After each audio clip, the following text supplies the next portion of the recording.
Right, cool. I think we're now ready. So again, welcome to Build a Workflow Automation in 25 minutes. And I've already used 5 minutes, so but I'll make sure that we're within the time frame. So welcome. The plan is very straightforward today. So hello and welcome. That's what we're doing now. My name is Max Katz, and I lead community for Okta workflows. Now we're going to spend all the time building a workflow that you're going to see in just a second, and then we'll have some time for Q&A. Now, the automation that we'll be building will build a flow to notify a user when their profile is updated. So we're going to look if any changes to their profile were made, and then we're going to send a message to Slack and say, hey, this was changed. So just to be sure that the user is aware that perhaps the manager or someone from HR made that change, or maybe themselves, maybe the person made the change, but it's just good to get notified. All right, so that's what we are going to build. Let me just close some tabs here. All right. So let's go to workflows. Also, before I start, this webinar is being recorded, so that's I checked to make sure it's being recorded, and then I'll send a message after. I think it's going to go out tomorrow with the link to the recording, and it's also going to go on YouTube. So if you need to watch it again, if you want to share, it will be available, and I will also include resources some of the resources to help you learn more about workflows. So, all right. So now this is, I'm going to actually start from here. So this is the Okta Workflows dashboard. And then right away, I'm going to go to flows. So this is where all your flows are. I've got some folders here. And currently I'm in this folder, notify user when their profile is updated. I've been using kind of emojis. Just it helps a little bit to kind of find the right folder a little bit easier. Also makes it just a little bit kind of more fun. So that's what I have here. For example, I also have a star here. So this is a folder I built that actually works. So if anything breaks, I can always go to this one.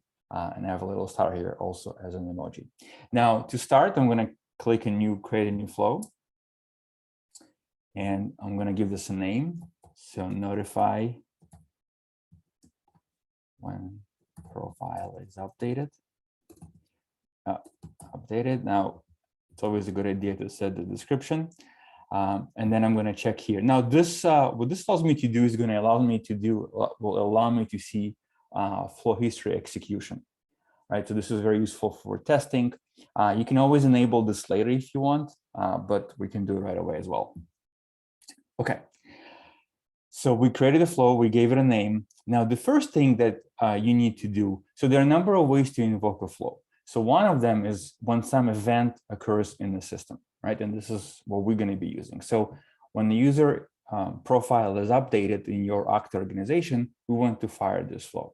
Another option is you can schedule the flow to run periodically. So maybe every hour, maybe every day, or maybe even every week, right? So, but this is usually the first step, is what needs to happen for the flow to be invoked. It can be, again, an event. It can be a schedule. Another option is you can call a flow as a helper flow. So you've got the main flow, and then the main flow calls a helper flow.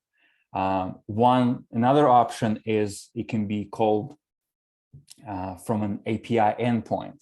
So you have another system that will call an API endpoint, which will in turn invoke a flow.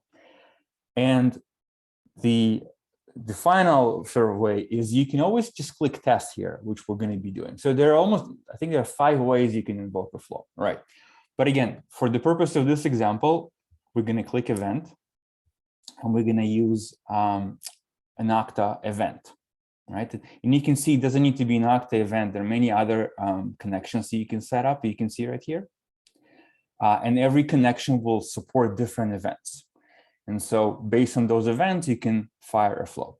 But let's go to Okta, and we can search here. Actually, I use the search all the time. And then the one here is user Okta profile updated.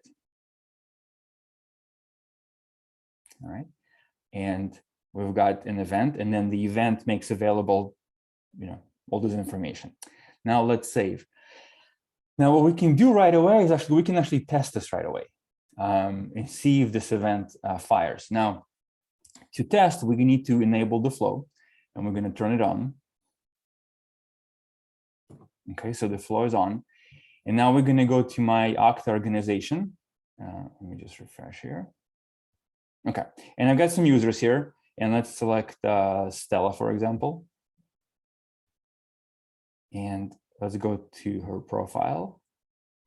Now we're going to make a change. So let's see, she's a software engineer. Maybe she's a staff software engineer now. And maybe we can, let's see, employee phone number, right? Sure. So something like, all right, and then let's click save. All right, let's go to workflows. Now, it sometimes takes a few seconds, maybe a little bit more for the flow to to become active. Well, we can see actually it worked this time. We've got one event here.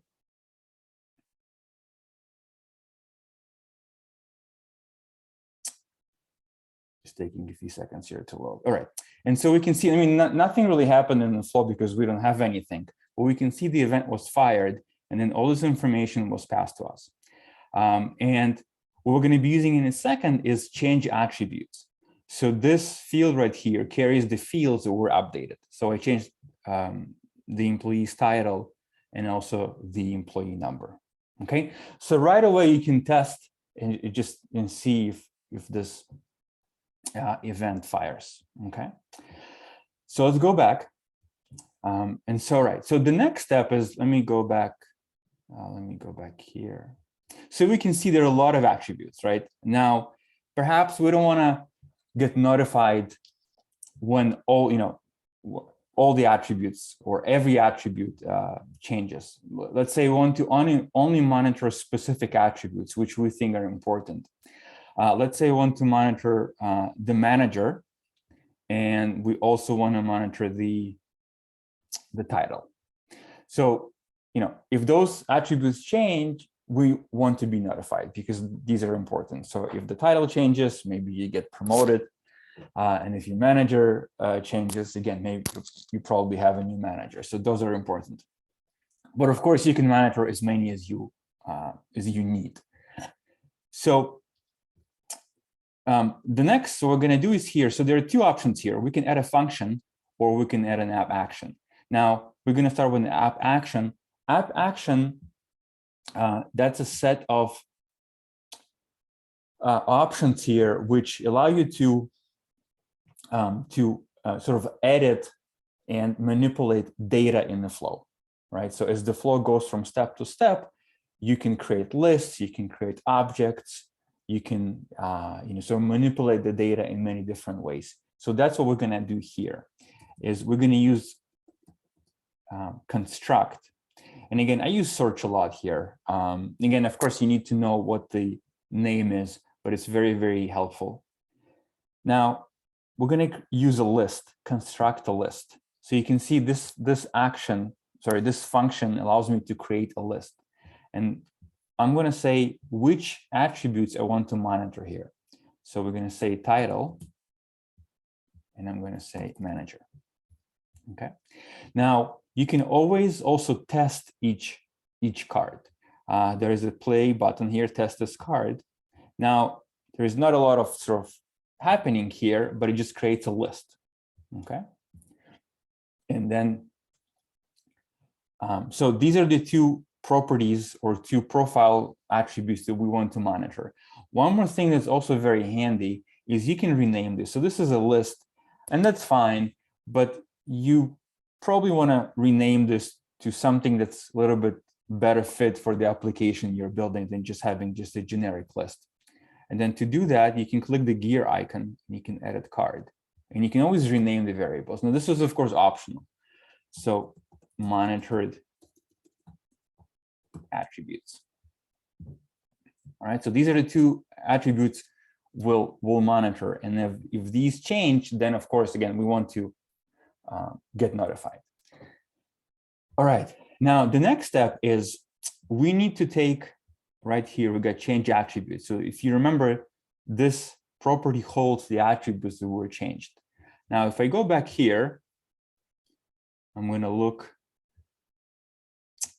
it's in this format. So it says title, one attribute, comma, another attribute. So what I need to do is I need to check, right? Compare the change attributes against these attributes. So let me do add function. And first, what I'm going to do is I'm going to take the list and convert it. I'm going to take the text string and convert it into a list. So change attributes, and I map like this. Now, notice how I pass data from a card to another card. Let me just show you again. I love, this is one of my favorite capabilities, is that you take a property and you just drag and drop it. Okay. One thing you have to be kind of careful is that the data type has to match. So right here, you can see I put the mouse cursor over, it says A, it's a text. And then it's also right here is a text as well. But there are different attributes. For example, this is a list, right? And you can do an object, you can do a number. So you have to be careful because the data types need to match. And the separator is a comma. Now, again, if I wanted to test this, what I can do is I can copy this data, go back, and I can just test this card individually. Let's see here. And you can see I get a list. Instead of from the string, I get a list with two items. All right. Now, next, I want to check, hey, does the list that was updated, does it contain any of the attributes here? Now, the next step is called intersection. If I can just spell. And what it does is that it compares the two lists, and it will create a new list with values present in both. So I'm going to take, this is the first list, this is what we monitor, and this what was changed. And then I get a new list. Okay. Now, the next step is I want to check if this list is empty or not. And I'm going to use another function here, length. So length here. And I'm going to check, and I'm going to get a length result, like how many items does the list have? Now, once I have the length, I'm going to say continue. I'm going to decide if I should continue the flow, because if the flow is empty, I'm sorry, if the list is empty, which that means that none of the attributes that I'm looking for or monitor were updated, then I don't need to continue the flow. So I'm going to take the length here, right?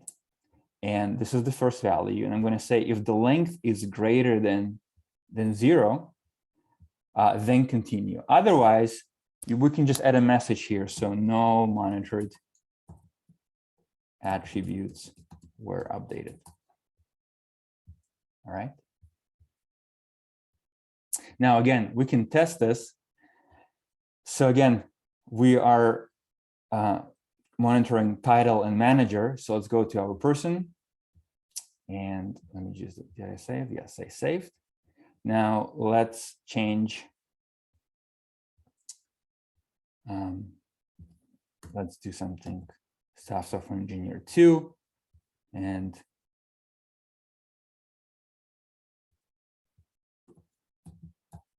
all right, and then click save. Let's go back to our workflow here and flow history. All right, and we can see that another event was fired. It tells you the time here, and I can look. And then we can see how data passes from card to card. And again, if you put the mouse over the fields, you can also see the mappings. But we can see this is what we monitor. We take the attributes that were changed, and those were changed as well. And then we can, the list is length 2. And now the null here means that we will continue the flow. There's just nothing else for us to do because we haven't implemented any steps after it. But this means that the flow will continue. Now, if we want to test this one more time, we can now change another. Let's add it, and let's add a middle name, Sam, and let's click save. Now, this is one of the attributes that we're not monitoring. And just let's give it a second here. All right. And we can see that now we have a message because the list is 0, length 0, right? Because it's not an attribute that we monitor. And then this is the message. So the flow will just stop here. All right. But we do want to build more logic to continue. Okay. So next, we've got, we need to do this. Now, we want to also let the user know whether the changes were made by the user, or maybe by the manager, by the administrator, or the HR person. So they know, right, if the manager updated their profile. So for that, we're going to use an if statement.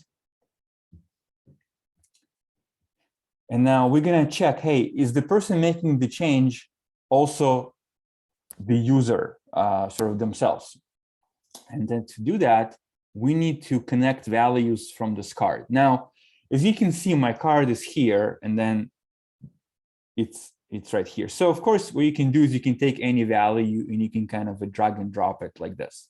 But it's not very sort of easy sometimes. You know, your flow can be very sort of a lot of steps, and then you have to drag for a long time. One little neat capability is that you can use the spin, and you can lock this card, and then you can do this, right? And then you can get closer to the card that you need. And so we need actor. So actor is the person who's making the change. Okay, so it can be the manager, it can be an HR person. And and then the actor user, that's the profile we're updating, right? So I'm just comparing, hey, is the person making the change, they're updating their profile or someone else's profile, okay? And now I have true and false. And the first, I'm going to use a sign here. So a sign is like declaring a variable. That's how this works. So let me click a sign here. And we're just going to put a simple message, and we're going to say just yourself. And then if it's someone else, we will say that we've got perhaps manager, admin, or HR. Okay. And now what we're going to do next is we're going to create outputs for this if-else statement. So to do that, there's create outputs, and then we're going to say output. And now it says here, you can see it says drag true output here. So we're going to take this output and drag and drop it like this, and then for the false. All right.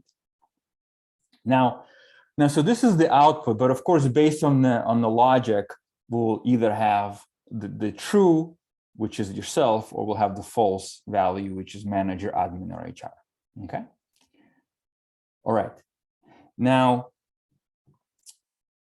next, what we're going to do is we need to get additional information about the user whose profile we updated.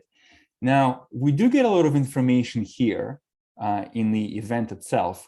Now, if we also look at Acta user specifically, we get some information about the user, but it's just not enough for us. We only get ID, their alternative ID, display name, and type. But anytime we need to get more information about the user you're working with, we can use a read user card. Now, up until now, I've been using functions, so you can see sort of creating logic, creating lists, sort of checking lists. But this one, I'm going to use a connection to Okta. And I'm going to say, I'm going to search here and then this read user. So this allows me to load all the information available about the user. Now, it has a lot of properties here, which is checked by default, but I'm going to uncheck them. And really what I need perhaps is username, first name, and last name. But you can see there's a lot of other stuff that you could use if you need to. Okay. And then again, using, oh, sorry, it just moved. Let's take this ID and drag and drop it. Okay. So again, we load the information about the user whose profile is being updated or was updated. Two more steps we need to do. We're going to use a compose card. And this allows me to write any text. And then we're going to say hi. And then we're going to take the information that we just got here and drag and drop it like this. And then maybe we'll put in parentheses, we'll add their username. Here we go. Maybe we just format a little bit here. And then we're going to say that, hey, so your profile was updated. The following attributes were changed. And then if we go back to our event, then we can, what happened with my D here?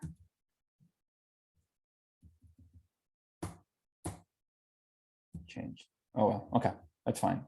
And then say changes were made by, and this is where we're going to be using the result from the if, right? So this will, again, whether it's the person or someone else, and then, right? Cool. We're almost there. I think we might be just a few minutes over, but that's okay. We started 5 minutes late. Not late, but we did the little intro there. The last step is to do the Slack, and then again, this is going to be a connection. Again, so action is, as I shared before, is a connection to another service, and then so the Slack, I'm going to use Slack, and then at the end, I'm going to send message to channel, and I'm going to say I have a test channel, and I'm going to use as a bot, yes. And this is an example where I can test this connection. You know, we can click test this card, and I can just put a message. This is a test message, and we'll give this a name. Slack bot will be profile. Click test, and let's see here. So I've got my Slack here running, and you can see that this is the message that was sent. Okay, so this works. We just need to take this output and map it to Slack, and again, give our bot a name, and then save. All right, now we can unpin this, and I think that's it. So let's go back to flow history, and let's make some changes here. So let's change to no code builder. We can also change Stella's middle name to Alex, and then let's change, we can change the phone number. Now again, the phone number, we're not monitoring the phone number, but of course that can also be changed. And finally, we're going to change to the manager, and then click save. All right, let's go back and just wait a few seconds here. All right, and we can see there is a new run. Going all the way here, we can see that these are the properties that were changed. So manager, middle name, and then you can also open it like this, and title and employee number. Now this is what we're monitoring, and then we're converting the change attributes to a list. And now this is the intersection. So again, we're checking, we're looking at the monitored, we're comparing looking at all the attributes, and then yes, so we've got manager and title are there, and then we check if the list is 0 or not. Then we continue. In our case, the person Stella is not making the change. That's why this becomes false. And then we load more information about Stella. We compose a message, and then we send it to Slack. And this is the message. And if I open Slack, we can see that this message was sent. All right. So that's it. That's what I wanted to show you. And I think we were able to do that in 25 minutes, maybe 26, maybe 27 minutes. So that's, let me go back. Let me see if there are any questions, actually. Let me go back here. Now, of course, this is just a very sort of high level overview. There's a lot, of course, a lot more, many more capabilities to workflows. And, this is our third online meetup, and we did 2 more before. So actually, I'm going to include links, and that message is going to go out so you can see. I think the previous 2 covered some parts in a little bit more detail, but again, the purpose here was just to show you how you can build an automation in 25 or so minutes. All right, I'm actually gonna go here, and so this is a really good page resource. It has all the resources that I think you would need for workflows, from documentation to tutorials to office hours to tips to videos. So you can go there, and of course my email. So if you need to reach out to me, please reach out. I'm always happy to get questions. Cool. But let me see if there are any questions. Let me open the questions. So yeah, if you can put the questions either in the chat or in the Q&A, that would be great. All right. So I see one question. So there's one. I wish I had access to your workflows tenant. If you need access, you can. So there, just in general, if you want access to workflow. So if you're an Okta customer, I think that one of the best ways to reach to your account person, and then they can help you with that. I think if you don't have an account person, there's an account executive that should be. Do you have access if you're an Okta customer? Now, if you're not an Okta customer, reach out to me directly via email, and I'm gonna sort of help you get access to workflows. So again, that's the question with regard to access to workflows. Another question from Ohad is, does it save system resources when we choose less fields to display in the card output? I don't believe so. I think choosing which fields to show in the card, that's a design time, that's a development time. So I don't believe it's going to save some resources. Now, those resources are probably also present in runtime, but again, it's just a variable, so probably at the end. So I don't believe it's going to really make an impact on resources.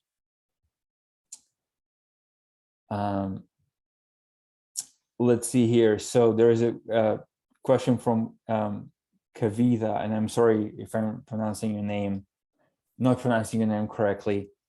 Let's see, we're looking to build a workflow where we want users to be unassigned from an application like Adobe if they're not using it for 30 days. So yes, there's actually a template that checks if the user is active or not.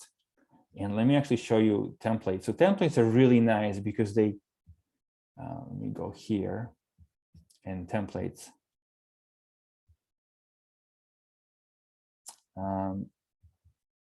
Inactive, identify inactive Okta users.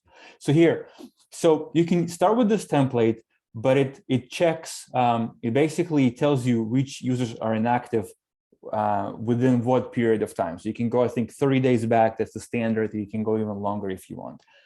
but so yes, you can use this template, and it's exactly for the cases you're describing. Like if you have users who are not using a particular application, perhaps you can transfer their licenses so you don't pay for licenses that no one is using. So again, identify and active Okta users is the template you want to look at.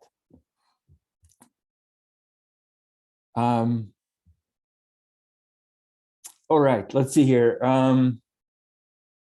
Another question here, or this is just a comment. So thank you for answering your questions. You're welcome, of course. Let's see here. I was actually referring to, access to my Okta tenant. I don't know. I need to look into that. I honestly, I don't know if you can, but I guess you can. Yes, you can share. You can give access to a tenant to this tenant. I'm going to look in that. I mean, it's an interesting idea to give people access, at least during a session like this. So I'm going to look in that and see if it just kind of would be beneficial to give users access. So cool. Well, let me know if you have any other questions. Again, if you have questions after this, and you probably will, just reach out to me via email. Another thing, if you want to, again, send me a quick note, like what kind of sessions would you like to see? What kind of topics would you like to see covered at another session? That would also help a lot. But other than that, I don't see any more questions. So again, thank you very much for spending 30-35 minutes. I hope this was valuable. Again, you'll get a message tomorrow with a link to the recording. I'll include links to the other online meetups, and then also a link to all the resources. Again, thank you, and I hope to see you at our future event. Bye-bye.